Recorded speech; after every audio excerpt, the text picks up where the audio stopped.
Welcome back to Smart Talk with Anita Finlay. First on the spit today, I want to know if airlines have turned into the meatpacking industry, because my last trip, they changed my flight number, the flight time, the airline, and the terminal. And they forgot to tell me, oh no, Miss Finlay, we sent you an email.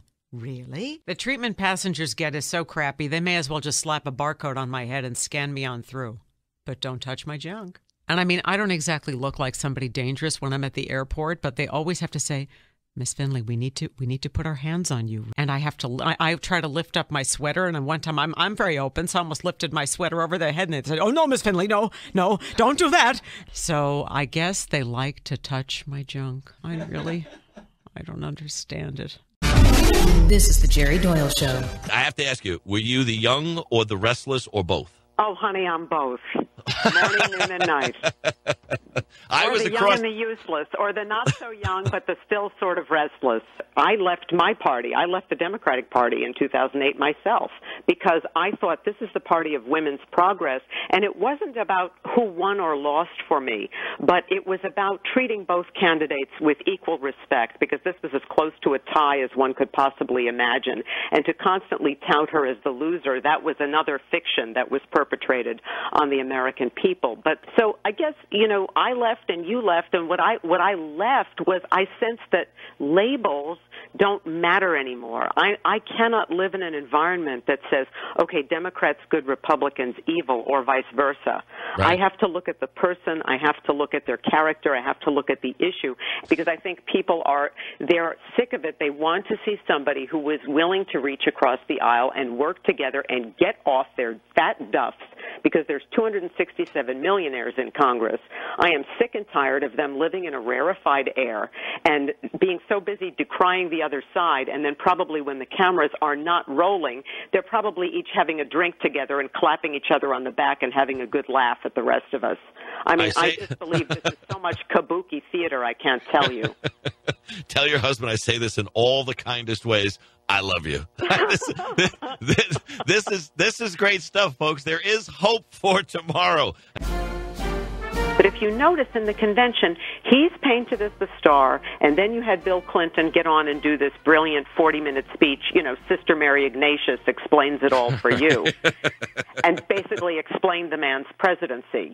Right. The fact that didn't bug people, I was confused. I thought he did a brilliant job, yes. And certainly if anybody got the president reelected, he did. I talk to the sidewalk. I mean, I find that what I like to do is anywhere I am, if I'm on the grocery line, I start a conversation with somebody, not to be annoying, of course, but, I like to reach out to people, to share a laugh with somebody. I think that the more you raise the spirit, you raise your own and you raise that of the people around you. It just becomes a natural way of being, and it certainly helped me through a lot. Live from the nation's capital, America's Radio News Network. Anita Finlay joins us. Some who were just pointing fingers at Hillary Clinton saying, oh, she's just, faking it, Benghazi flu. She doesn't want to come and testify. But now we find out here she is with a blood clot now. That is serious. Well, it is serious, and you know what's really odd to me is just that some of the Hillary haters, I don't think that they'll ever let go, and she could, God forbid, self-immolate on national television, and that wouldn't be enough, and they'd say, well, she didn't do it right. Yeah, love her or hate her, she's kind of a larger-than-life figure, and you imagine that nothing would keep her down for very long. No, and you know what really frustrates me, Rachel, is people who are saying, she had the Benghazi flu and she didn't want to testify. This lady has more guts than any politician I've ever seen, no matter whether you agree with her politics or not. I am not my head. I am not the skin. I am not your expectations, no. With regard to empowering women, how will we know that we're there? Well, when you don't have violence, when an act of violence against a woman doesn't happen every couple of seconds, when Nicholas Kristof doesn't have to write an article for the New York Times, ironically entitled, Is Rape Serious? Because rape kits sit unchecked and unprocessed in crime labs for up to 5 to 10 years. You'll know when, the domestic violence is not affecting 32 million people a year. And here's the next way you'll know. This'll get you. There's a 2012 study that logged in 51,000 quotes in print and news media, and even when discussing women's health issues, reporters quoted men 5-1 over women.